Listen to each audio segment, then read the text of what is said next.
He lives in a big, noisy and crowded city with a busy rhythm of life. But he is interested in another world.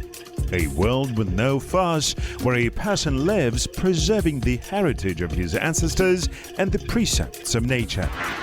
Konstantin Kuksin, an ethnographer, traveler, a current member of the Russian Geographical Society, as well as the founder and director of the Museum of Nomadic Culture in Moscow.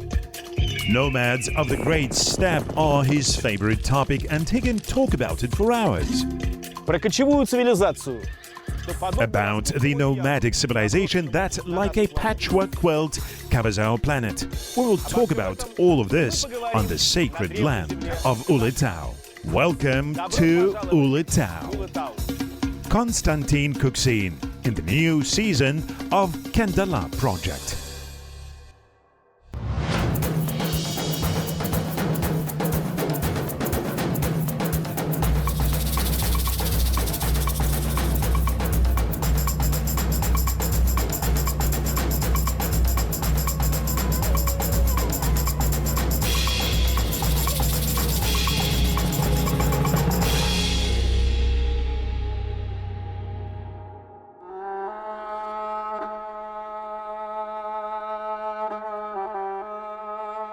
Ulytau is not only the geographical center of Kazakhstan, not only the place where historical events significant for the formation of the Kazakh statehood took place, but Ulytau is also the spiritual center of the Kazakh people, truly the heart of the Kazakh lands. It comes as no surprise that it is here that many legends and traditions have been preserved. Today we will talk about the legends and traditions of the land of Ulytau with the historian and writer Mukhtar Bakhtuli. Mukhtar, nowhere else in Kazakhstan did I learn so many legends. It seems that anyone here, be it a scientist or shepherd, will surely tell you a legend, a story that happened to his ancestors. Why is there such a high density of legends in this particular region? There are many reasons for the legends to appear. It could be of a political nature. For example, when people needed to explain who Alasha Khan was. It could be of a geographical nature, for example, to explain why Aydakarli area was named that way. Aydakar is a dragon. There is a cave in the Aydakarli area, which runs along from Ulytau to Korgalzhin village, towards the Yesil river.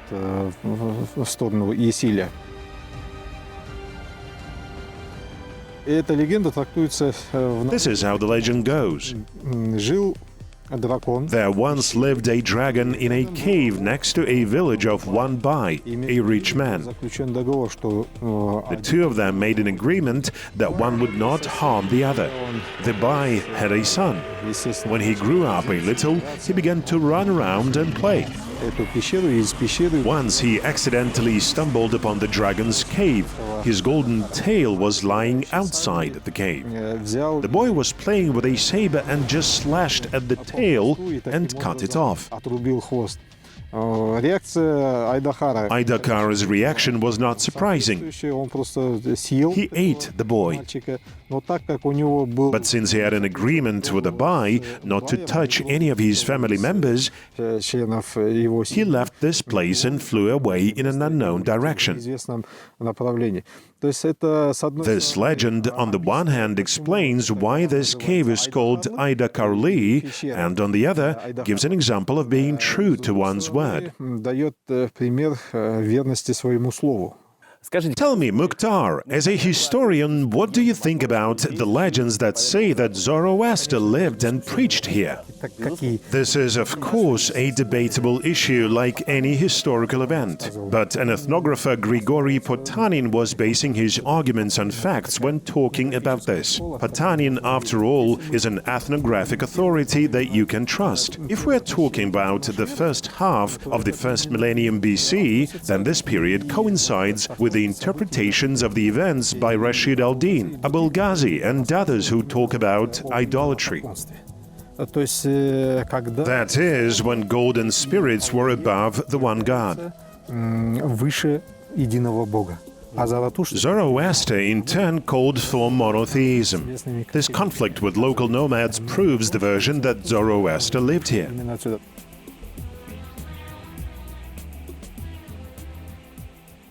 People living on the land of Ulytau have a tradition of climbing to the mountain top. It's like a pilgrimage. Where does this come from?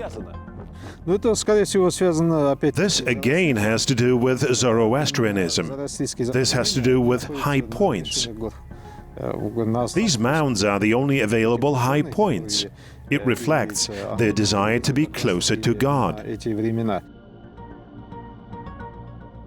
The highest point of this region is Ulytau. That is why it is called the Mountain of Saints. There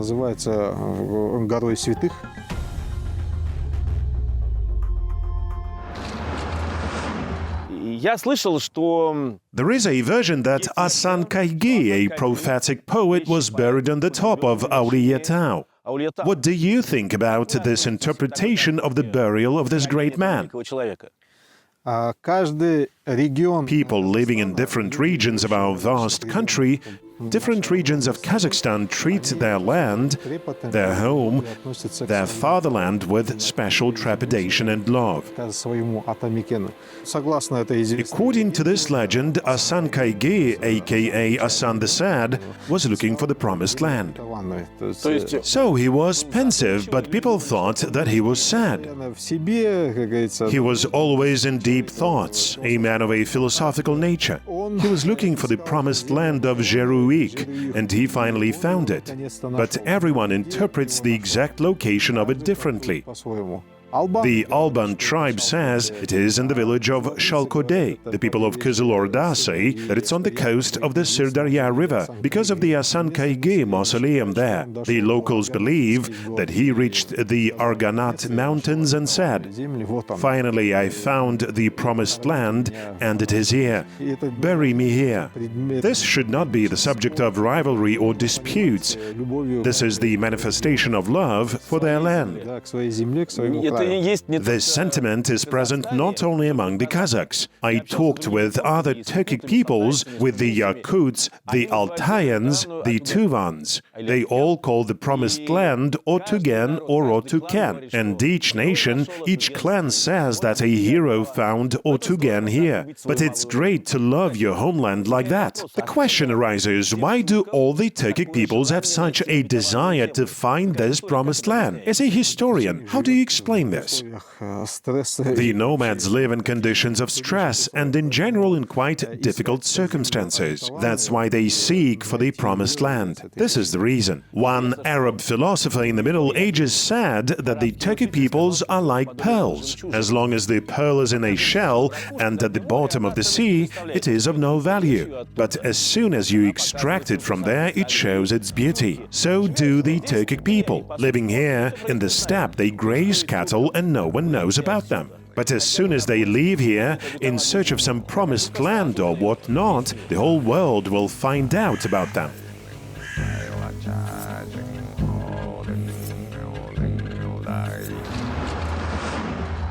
Mukhtar, every nation has legends about evil spirits. I think that the Kazakhs of Ulytau also composed quite a few legends about some kind of evil spirits.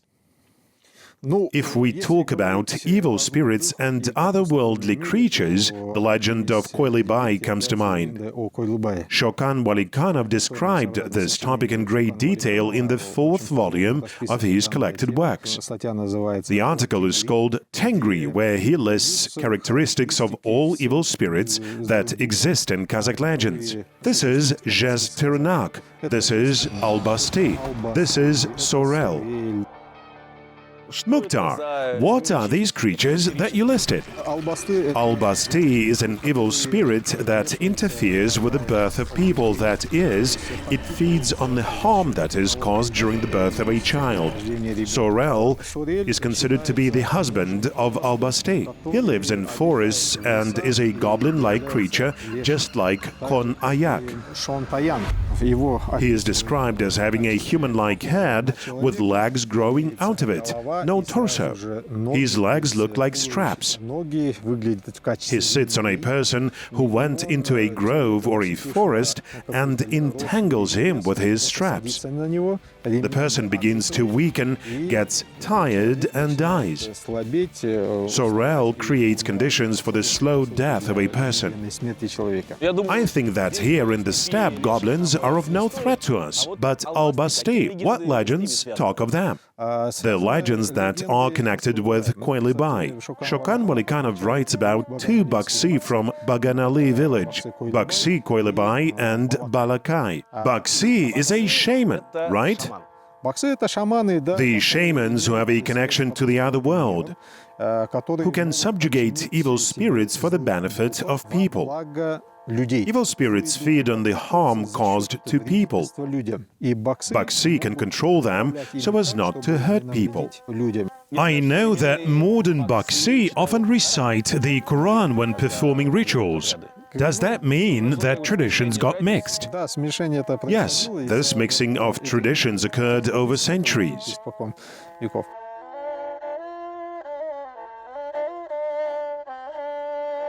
As for Koylibai, he had three Korans, three groups of subjugated or rallied evil spirits. The first Koran is Peri, meaning angels headed by Nadir Sholak. The second Koran is the genies, led by Kalamani. And the third Koran is the Koran of demons, led by the brave and courageous Shoilan. And as Shokan Walikanov wrote, the people of Baganali were not afraid of anything as long as Koylibai was with them. These evil spirits served Koylibai, and he could control them. Once, head angel Nadir Sholak came to Koylibai in a dream and said, "Soon there will be a difficult birth, but the king of the Basty sent me to you.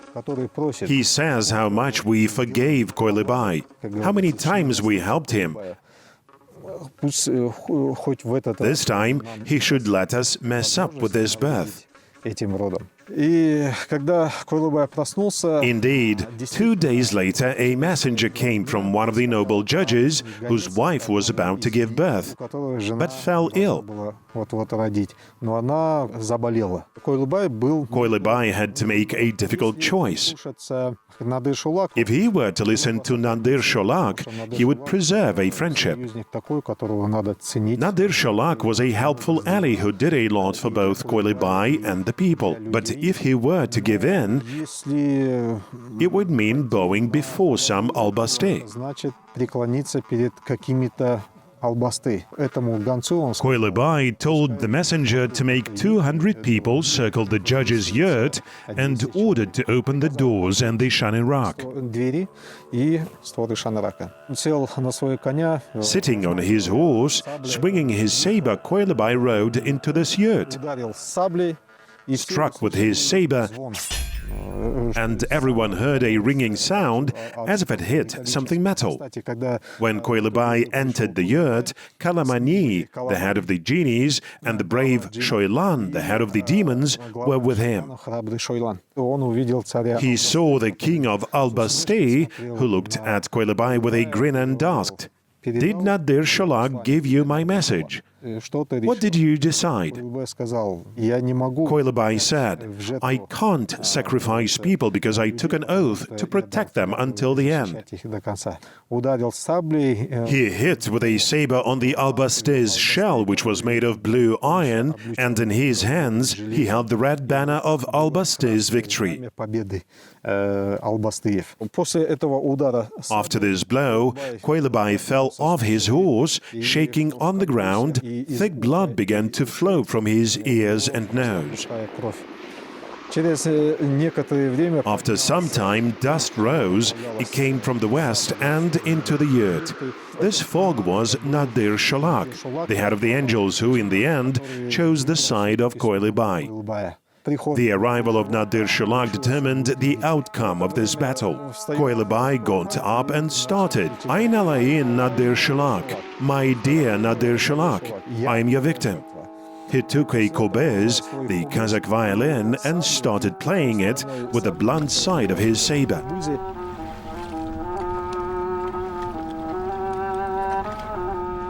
The three Korans of Koylibai defeated the troops of Albasty. They fled, and the king of Albasty was captured and brought to Koylibai. He formed the fourth Koran of the Albasty and started serving Koylibai. Koylibai is a revered figure today. The place of his burial is a place of pilgrimage. This legend confirms the importance of Koylibai as a historical figure. You are saying that people saw him, but when did Koylibai live? Legends say Koylibai lived around the 15th century because he has connections to the founders of the Kazakh Khanate, Kire and Jibek. According to one of the legends, Koylibai was Jibek's brother-in-law. But of course, no one can say the exact date. The Kipchaks consider Koylibai their ancestor. The people of Beganali say, no, he's ours. There are several Koylibais, which of them is the one. There is a legend that Koylibai bequeathed to cover his tomb with the archa plant from Ulytau mountain. Turkic shamans, by the way, use archa, that is juniper, for fumigation. The accounts of Koylibai's tomb match. It is located on the coast of the Duligali River. Our film crew went to the burial place of Koylibai, taking an incredibly difficult road. Interestingly, we were accompanied by the people who consider themselves descendants of this great shaman.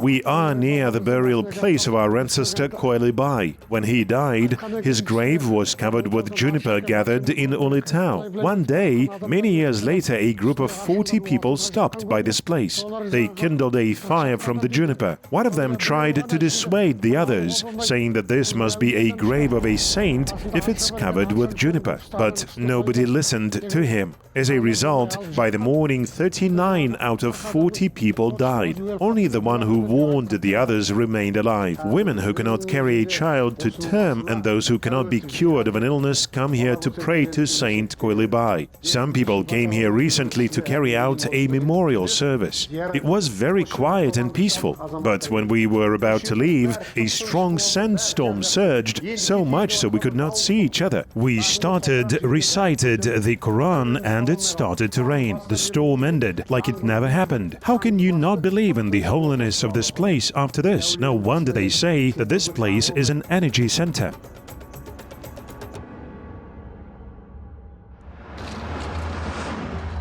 It is interesting how different peoples always share the legacy of their great ancestors, like Koylibai or Asankaygy. The same can be said of Genghis Khan whenever they look for the grave of the great conqueror.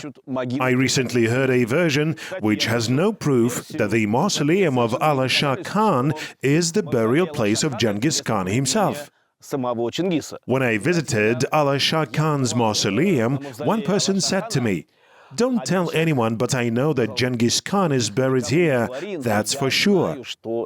When we went upstairs, he said, before the restoration of the mausoleum of Zhoshy Khan, in the evening you could see a pillar of light coming from here, reaching into the sky. This means that the father is looking at his son. I heard this legend just a few days ago. Skeptics are trying to deny the version of both Mikhail Gerasimov and Alkay Margolan that the mausoleum was built in the 13th century. There is no historical evidence of this, though. The Mongols, for example, will provide a ton of proof that he was buried in Mongolia because they consider him their ancestor. But let's get back to Alasha Khan. Alasha Khan is an amazing person. No one knows when he lived and whether he lived at all.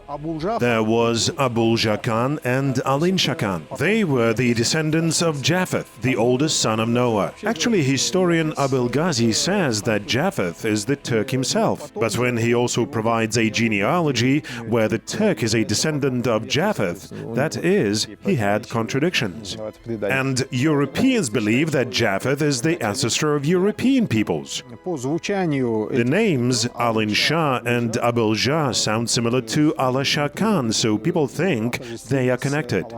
We still cannot explain who Alasha Khan was. When they tried to explain this name in the Kazakh Khanate, a legend of the piebald son of a Khan appeared. A son was either piebald or a leper and was thrown into the sea by his father, a classic folk tale. One of the legends speaks of Alasha Khan and his son Zhoshy Khan. Events take place on the hunt. He stumbled, he was bitten by a deer, and so on. The composition Aksak Kulan is about this. There are legends about Kelintam. Alkay Margulan attributes them to the second wife of Zhoshy Khan. They outweigh and defend Gerasimov's and Alkay Margulan's point of view. These legends then become the basis of stories about Alasha Khan.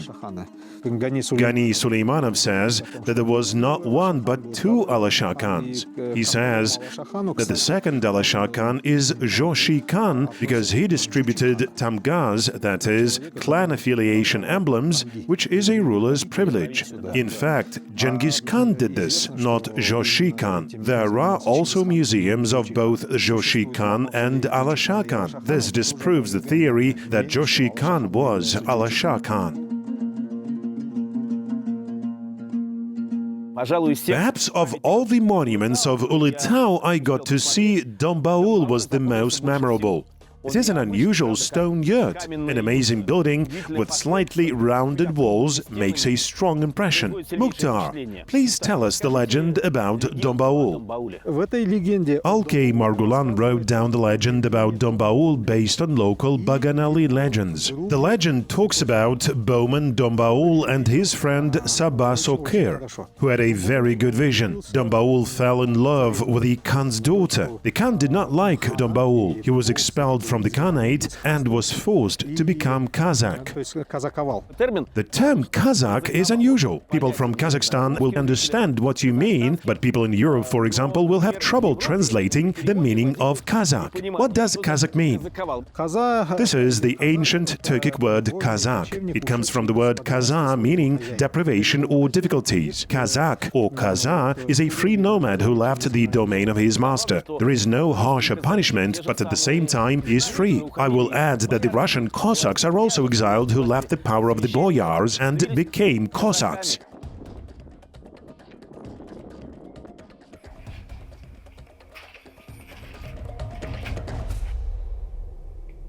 The Khan ordered the construction of a large minaret tower and placed his daughter there. He sent 40 girls to be servants there and forbade opening the windows. One day, the Khan's daughter said to open the windows to see what was happening outside. One of the serving girls opened the window, and the Khan's daughter got pregnant by the beam that came through this window. Having learned about this, the Khan could not live with this shame. He ordered to cast a golden boat with a lid, place his daughter there, and set it adrift in the seething river. When Dombaul and Sabah Sokir were hunting, Sabah Sokir noticed a boat in the distance and told Dombaul that a boat was sailing not far from there. He saw that it was a golden boat and said, "Let the boat be mine and the contents be yours." When the boat was floating near them, Dombaul asked, "Should I shoot across or through?" Sabah Sokir said, "Kiyat, shoot across."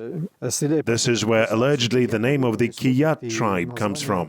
The Kazakh Khanate's interpretation of Kiyat appeared later. Dombaul shot the boat, the lid flew off, and they saw the beautiful Khan's daughter, Alan Sulu. Dombaul married her, and they had many sons, whose names appear in the secret history of the Mongols. Legends help to understand history, especially the legends of the nomads. Nomads did not leave us many written sources about themselves. Their neighbors wrote about them, and they often fought with neighboring nomads. And neighbors did not always write with an open mind. That's why legends, tales and songs for me, as an ethnographer, are a serious material. And the fact that legends are stored in the memory of the people, that more and more new legends are being composed, suggests that here in the land of Ulytau, the soul of the Kazakh people is still alive.